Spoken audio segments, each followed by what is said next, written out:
நண்பர்களே, எப்படி இருக்கிறீர்கள்? நாம் இருவரும் நண்பர்களாக இருக்கிறோம். ஆனால் இனத்தால், குணத்தால், மொழியால், நிறத்தால் வேறுபட்டவர்கள். ஆனால் நம்மை படைத்த தேவன் ஒருவர்தான். அதனால் நாம் அன்பாகவும் ஒருவருக்கொருவர் உதவியாகவும் இருக்க முடியும். காரணம், நம்மை உருவாக்கியவர் ஒருவர்தான். இதை புரிந்து கொள்ள உங்களுக்கு ஒரு கதை சொல்லப் போகின்றோம். காட்டில் ஒரு சிங்கம் அயர்ந்து தூங்கிக் கொண்டிருந்த போது எலி ஒன்று அதன் மீது அங்கும் இங்குமாக பாய்ந்து விளையாடியது. எலி தனது தூக்கத்தை கெடுத்ததால் சிங்கம் கோபமடைந்து தனது பாதத்தால் அதை நசுக்கிக் கொள்ள முற்பட்டது. தன் தவறை உணர்ந்த எலி சிங்கத்திடம் மன்னிப்பு கேட்டது. எப்பவுமே நான் இதை மறக்காமல் நன்றியாய் இருப்பேன் என்று கூறியது.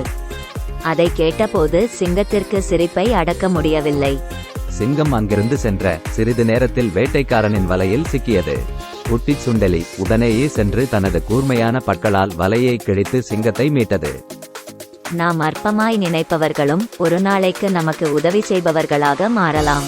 அதனால் எல்லோருடனும் அன்பாகவே நடந்து கொள்ளுங்கள். எனக்கு உண்டான யாவட்டையும் நான் அன்னதானம் பண்ணினாலும், என் சரீரத்தை சுட்டரிக்கப்படுவதற்கு கொடுத்தாலும், அன்பு எனக்கிராவிட்டால் எனக்கு பிரயோஜனம் ஒன்றுமில்லை. தேவன்தாமே உங்களை ஆசீர்வதிப்பாராக. New creation search, Paris, France.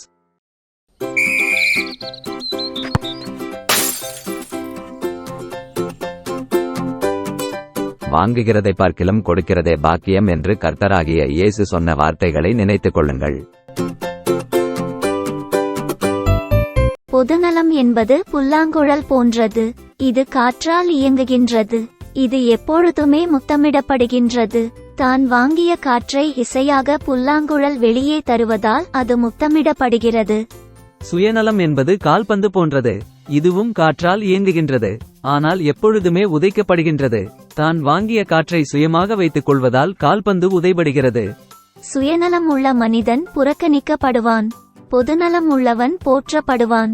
நீங்கள் எப்படி? உன் தேசத்திலே சிறுமைப்பட்டவனும் எளியவனுமாகிய உன் சகோதரனுக்கு உன் கையை தாராளமாய் திறக்க வேண்டும் என்று நான் உனக்கு கட்டளையிடுகிறேன். அவனுக்கு தாராளமாய் கொடுப்பாயாக. அவனுக்கு கொடுக்கும்போது உன் இருதயம் விசனப்படாதிருப்பதாக. அதிநிமித்தமாக உன் தேவனாகிய கர்த்தர் உன்னுடைய எல்லா கிரியைகளிலும் நீ கையிட்டு செய்யும் எல்லா காரியங்களிலும் உன்னை ஆசீர்வதிப்பார்.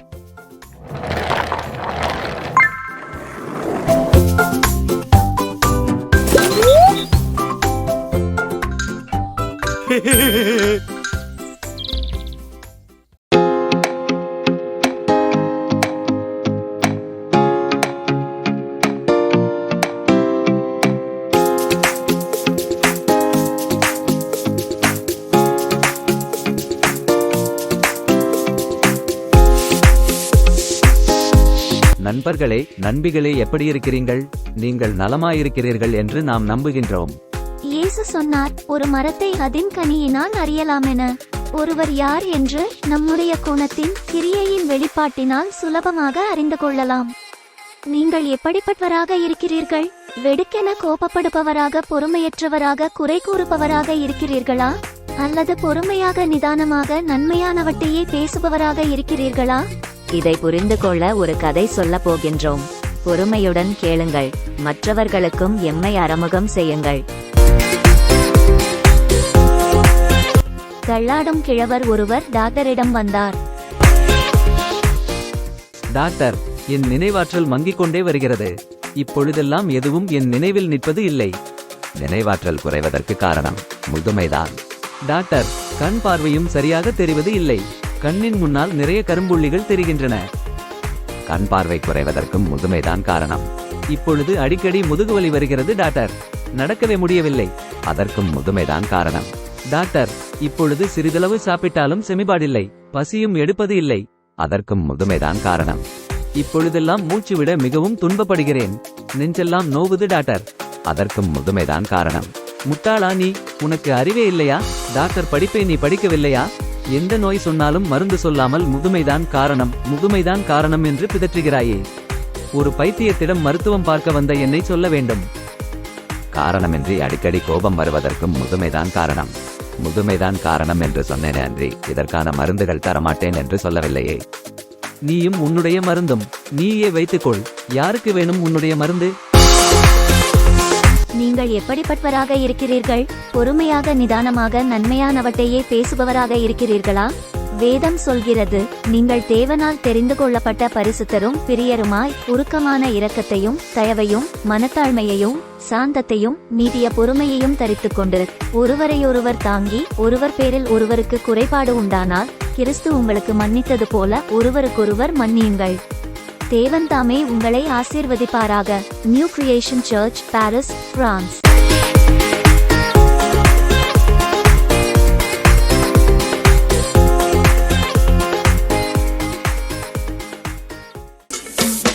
கர்த்தருக்கு காத்திரு, அவர் உன் இருதயத்தை ஸ்திரப்படுத்துவார். திடமனதாயிருந்து கர்த்தருக்கே காத்திரு.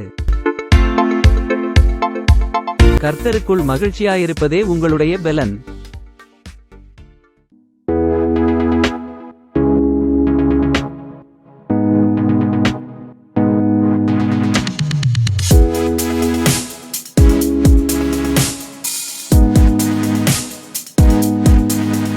சங்கீதம் 9:18 சொல்கிறது, எளியவன் என்றைக்கும் மறக்கப்படுவதில்லை, சிறுமைப்பட்டவர்களுடைய நம்பிக்கை ஒருபோதும் கெட்டுப்போவதில்லை.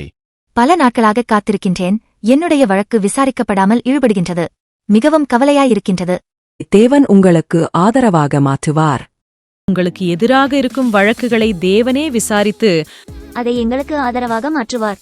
உங்கள் மேல் சுமத்தப்பட்ட அநீதியான வழக்குகளையோ அல்லது நீதியாக உங்களுக்கு கிடைக்க வேண்டிய சலுகைகளையோ காரணமின்றி நமக்கு நீதி செய்ய வேண்டியவர்கள் காலதாமதமாக்கியதினால் அல்லல்படும் உங்களுடைய வழக்கை விசாரிக்காமலே உங்களுக்குரிய நீதியை தேவனால் தர முடியும். யோசேப்பு விசாரிப்பாரற்று சிறையில் அடைக்கப்பட்டு கிடந்தான். அவன் மேல் சுமத்தப்பட்ட அநீதியான வழக்கு அவனை பல வருடங்கள் சிறையில் இருக்கும்படி செய்தது. ஆனால் ஏற்ற வேளையில் வழக்கு விசாரிக்கப்படாமலேயே நீக்கப்பட்டு உயர்த்தப்பட்டான். எவ்வளவு காலதாமதமானதோ அவ்வளவிற்கு அதிகமான கனத்தை பெற்றான். உங்களுக்கு எதிராக இருக்கும் வழக்குகளை தேவனே விசாரித்து உங்கள் மேல் நீதி இருந்தால் அதை உங்களுக்கு ஆதரவாக மாற்றுவார். சிறுமையானவனின் வழக்கையும் எளியவர்களின் நியாயத்தையும் கர்த்தர் விசாரிப்பார் என்று அறிவேன்.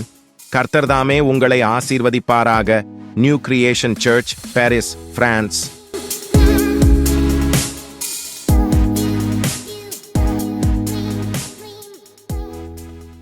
யோவான் 15ஆம் அதிகாரத்தில் இயேசு சொன்னார், என்னில் நிலைத்திருங்கள், நானும் உங்களில் நிலைத்திருப்பேன்.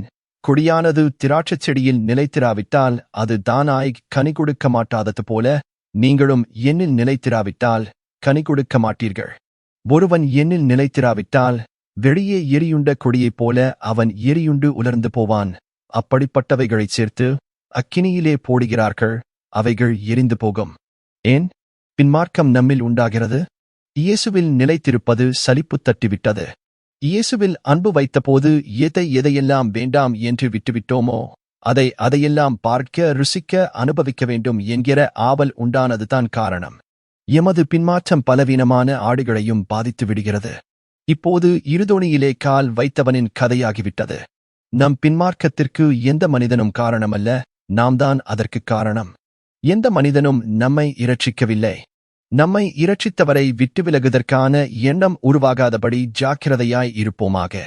இயேசுவின் சந்தோஷம் உங்களில் நிலைத்திருக்கும்படிக்கும் உங்கள் சந்தோஷம் நிறைவாயிருக்கும்படிக்கும் இவைகளை உங்களுக்குச் சொன்னேன். NLM TV, Paris, France.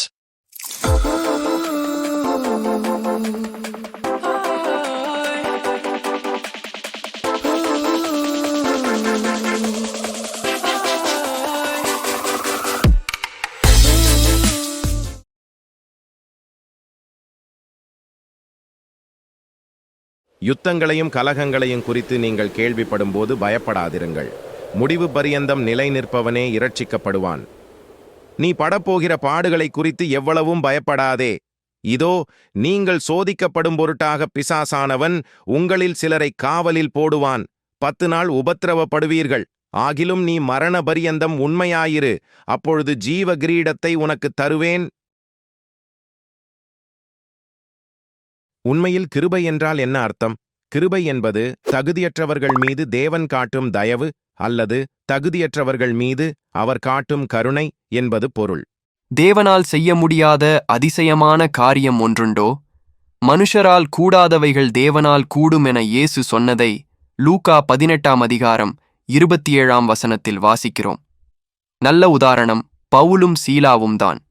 துன்பத்தின் மத்தியில், நம்பிக்கையற்ற சூழ்நிலையில், சிறை கைதிகளாக இருக்கையில் தேவனை துதித்து பாடினார்கள். அவர்களை அநேக அடி அடித்த பின்பு சிறைச்சாலையிலே வைத்து அவர்களை பத்திரமாய் காக்கும்படி சிறைச்சாலைக்காரனுக்கு கட்டளையிட்டார்கள். அவன் இப்படிப்பட்ட கட்டளையை பெற்று அவர்களை உட்காவல் அறையிலே அடைத்து அவர்கள் கால்களை தொழுமரத்தில் மாட்டி வைத்தான். நடுராத்திரியிலே பவுலும் சீலாவும் ஜெபம் பண்ணி தேவனை துதித்து பாடினார்கள். காவலில் வைக்கப்பட்டவர்கள் அதை கேட்டுக்கொண்டிருந்தார்கள்.